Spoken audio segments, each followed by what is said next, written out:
I stepped into the apartment, rolling my suitcase behind me. The place was quiet except for the soft hum of the fridge. I smiled to myself. Jake wouldn't expect me back until tomorrow. I had planned to surprise him. I brought home his favorite takeout. Then a sound stopped me in my tracks. A low moan. I frowned. Maybe Jake had the TV on? But as I took a step forward, I heard it again, louder this time. A woman's voice. My chest tightened. Slowly, I moved toward the bedroom, my heart hammering in my ears.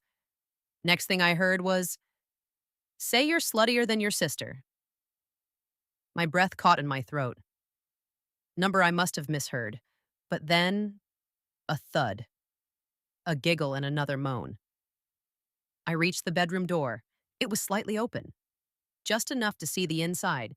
Jake's bare back, Emily's tangled hair against the pillow. Half of the sheets were on the floor. The room spun. My fingers trembled on the handle. I wanted to scream, to throw something, to make them feel even a fraction of the pain twisting inside me. But instead, I let go of the door, turned around, and walked away. My name is Olivia Carter, and up until that moment, I thought I had a perfect life. I was 28, engaged to the love of my life, and just weeks away from walking down the aisle in the wedding of my dreams. Jake Matthews, my fiancé, was everything I had ever wanted. Handsome, charming, and dependable. The kind of man who held my hand in public, whispered, "I love you," when he thought no one was listening, and kissed my forehead like he meant it. We had been together for 4 years, and in just a few weeks, I was supposed to become his wife. And then Emily, my younger sister, my best friend, the one person I had always protected, always defended, always put first. She was 23, full of life, and had a way of making people love her without even trying. Growing up, it was always the two of us against the world. Our wedding was set for the end of the month. Everything was ready: the venue, the dress, the guest list. The invitations had been sent. My mom was counting down the days with excitement. But now, none of that mattered, because the two people I loved most had just destroyed me. I gripped the steering wheel so tightly that my knuckles nearly turned white. The streets blurred through my tear-filled eyes, but I kept driving. Away. As far away as possible from the apartment that no longer felt like home. From the people who had shattered my world in the cruelest way. I could still hear them. Jake's voice, low and teasing, and Emily's breathless laughter. The words, "Say you're sluttier than your sister," playing over and over in my head like a broken record. My stomach twisted. I pressed harder on the accelerator. I didn't know where I was going, only that I couldn't stop. Not yet. When I finally pulled into a dimly lit parking lot of a small hotel, I sat in the car, motionless. The weight of it all pressed down on my chest, stealing the air from my lungs. I had two choices: go back, storm in, scream, cry, and demand answers I already knew, or walk away. For now, I chose to walk away. With shaky legs, I stepped out of the car and walked to the front desk. "One room, please," I murmured, my voice barely above a whisper. The receptionist barely glanced up as I slid a key across the counter. "Third floor, room 307.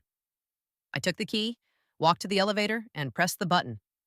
My reflection in the metal doors stared back at my messy hair, smudged eyeliner, and empty eyes. I barely recognized myself. The moment I stepped into the hotel room, the dam broke. I sank onto the bed, burying my face in my hands as silent sobs racked my body. My phone buzzed, but I ignored it. Then it buzzed again. And again. I forced myself to look. It was Jake calling, and then a text from him, too. Jake. "Hey, baby, how's the trip? I miss you." My breath hitched. Miss me? Had he missed me when he was tangled in bed with my sister? Tears welled in my eyes, but I didn't cry. Not this time. Instead, I typed, "Got delayed. Should be back in a few days." A lie, but I needed time. Time to think. Time to plan. I dropped the phone onto the bed and curled my knees to my chest. The moment I closed my eyes, the image burned behind my eyelids. Emily's fluid skin, Jake's hands gripping her, and their laughter echoing in my ears like a cruel, endless melody. A choked sob escaped my lips. My sister. My fiancé. I covered my mouth with my hands as if that could stop the pain from spilling out. My phone buzzed again. Mom, Jake and Emily came by today. I love how close they are. You're so lucky to have them in your life. A sharp, cold laugh escaped my throat. Lucky? Lucky to have a sister who slept with my fiancé? Lucky to have a man who could kiss me one day and betray me the next?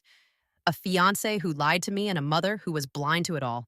I had complained earlier to my mom about the closeness of Jake and Emily, but she pushed it away. She said Emily is seeing the big brother she never had in Jake, and I should stop acting paranoid. I clenched my fists, nails digging into my palms. I wanted to scream, to tell Mother everything, to storm back to the apartment and rip their world apart like they had done to mine. But I didn't. Instead, I wiped my face with shaky hands and took a deep, trembling breath. I would not be the victim. I would not fall apart while they carried on as if nothing had happened. Number, I would make them pay. 4 days later, I stepped into the apartment as if nothing had changed, as if I hadn't seen my fiancé tangled in with my sister, as if my world hadn't shattered into a million jagged pieces. I smiled when I had to, laughed when expected, and kissed Jake when he pulled me close. But inside, I was drowning. Emily was the worst. Carefree, unbothered. She draped herself over Jake like a lovesick teenager, giggling at his jokes, whispering in his ear. I watched it all with a calm expression, even when my fingers trembled under the dinner table. There were moments I wanted to snap, grab Emily by the hair, slam Jake against a wall, and demand to know why. But I didn't. Instead, I played along and nodded when my mother gushed about how Emily and Jake have such a special bond. Special? I clenched my teeth behind a forced smile. At night, I curled up in bed, staring at the ceiling, eyes burning with unshed tears. Jake slept soundly beside me, oblivious. Sometimes I turned to look at him, wondering if he ever felt even a flicker of guilt. If he did, he hid it well. So I hid too. I planned my engagement dinner, picking out the perfect venue, the decorations, and the menu alongside my mom and sister. Jake observed a change in my attitude and thought I was just stressed, stretched thin by all the preparations. I let him believe that. Meanwhile, I worked in the shadows. I hid a tiny camera in the bedroom window, another in the bookshelf, and the third near the bed. I told myself that I needed proof to be sure that what I had seen that night was a continuous action. Also, I wanted undeniable evidence. And I got it. Jake and Emily didn't stop. Not even after I came home. Not even with the engagement dinner looming. They still found stolen moments together, thinking they were safe and that I was clueless. I watched the footage alone. My hands curled into fists, rage clawing at my chest. I couldn't confront them. Not yet. This needed to be bigger and louder. I wanted to see their faces when the truth exploded in front of everyone. But I couldn't do it alone. I needed help. Someone who could pull the strings and set things in motion. And so, while Jake and Emily played their little game, I set the stage for my revenge. The engagement dinner would be unforgettable. The engagement dinner is finally here after weeks of planning. The restaurant was warm with laughter and soft music. Candlelight shone across polyed wine glasses, and the scent of roasted lamb and spiced rice filled the air. I sat beside Jake, my fingers intertwined with his, a perfect picture of love. On the surface, I was glowing, the blissful bride-to-be. Inside, my heart pounded like a war drum. My mother beamed across the table, eyes shining with pride. Emily, in a sleek blue dress, leaned a little too close to Jake, whispering something that made him chuckle. Smile, I said. Just a little longer. I stood, lifting my champagne flute. Conversations halted, and all eyes turned to me. I just want to thank everyone for being my tonight. To our families, our friends, and most of all, to Jake. I turned to him, my lips curling at the edges. The love of my life. Jake squeezed my hand, his eyes shining with adoration. Emily raised her glass and my smile widened, ignorant. So painfully ignorant. any second now. Then the first phone buzzed. A second, a third. A ripple of vibrations hummed through the room, breaking the stillness. People frowned, pulling out their phones. I took a sip of my drink, watching. Then, gasps. Chairs scraped against the floor. Someone dropped a fork. A woman clapped a hand over her mouth.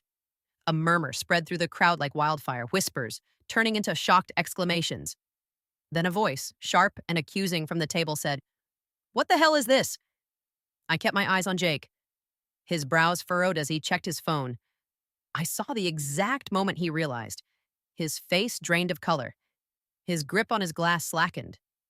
Betrayal. Shame. Panic flickered through his eyes, raw and unmistakable. Emily, sitting beside him, fumbled with her phone. Her hand flew to his lips with trembling fingers. The air in the room turned thick, suffocating. And I simply smiled. The room was filled with chaos.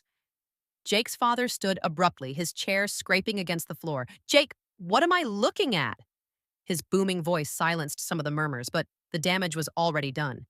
Jake's mother clutched her chest, shaking my head in disbelief. No, this must be a mistake." My mother, looking pale and stiff, turned to Emily and said, "Tell me this isn't real." Emily's lips trembled. Her hands shook as she looked around, realizing all eyes were on her, trapped.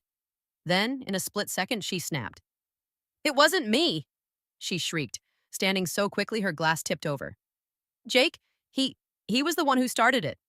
I told him it was wrong, but he kept—" Her breath hitched. "He said it didn't matter, that Olivia would never find out." Gasps rippled through the guests.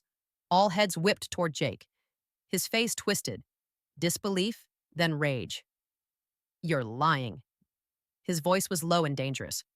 Emily pointed at him, her eyes glassy with unshed tears. "You're the liar. You kept saying I reminded you of her, that it wasn't really cheating." More murmurs, more confusion. Jake's father stepped closer, his expression now unreadable. "Jake, tell me the truth."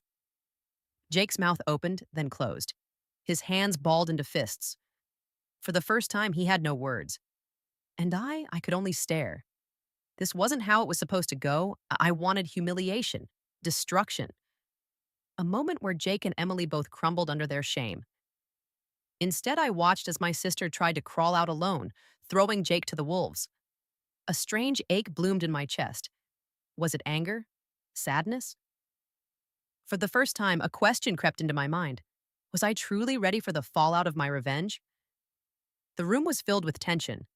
No one dared to move, as if any sudden movement would shatter the air thick with betrayal. I exhaled slowly, my fingers brushing against the engagement ring on my hand. Then I laughed. A soft, bitter sound cut through the silence. Jake's head snapped toward me. He started. "Don't."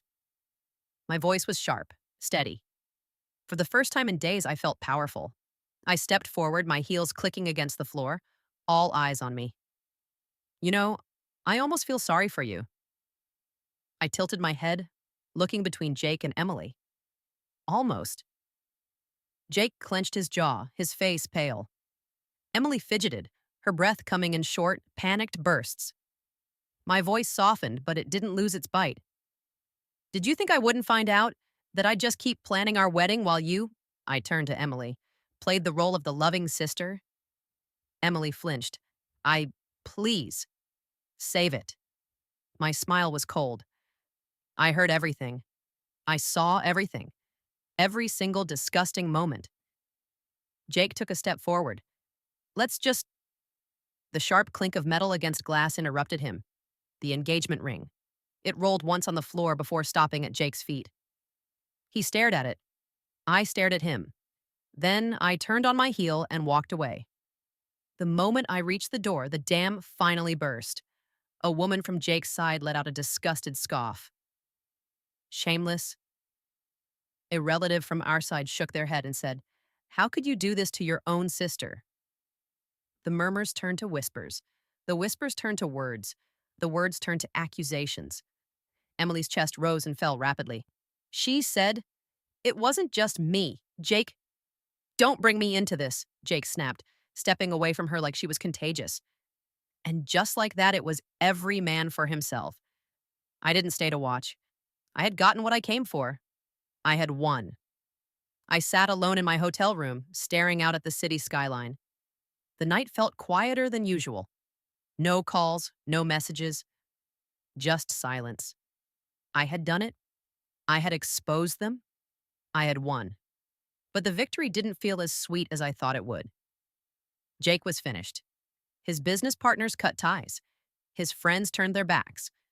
No one wanted to be associated with a man who humiliated his fiancée with her own sister. Emily had it worse. The majority of our family refused to speak to her. Her so-called friends whispered behind her back. She had become the girl who ruined her own sister's life and got caught. Our mother cried for days. "You're still my daughters," she said through her tears. "I will fix this." But I knew some things couldn't be fixed. So I packed a bag, left town, started over. One evening, as I scrolled through my phone, a message appeared. "Emily, you destroyed me." My fingers hovered over the keyboard. Then I typed my response. "Me. You did that to yourself." I hit send. And for the first time in a long time, I felt free. If you loved this twist, just wait. There's more where that came from. Watch the next revenge story now and see karma strike again. Don't forget to like and subscribe to keep the stories coming.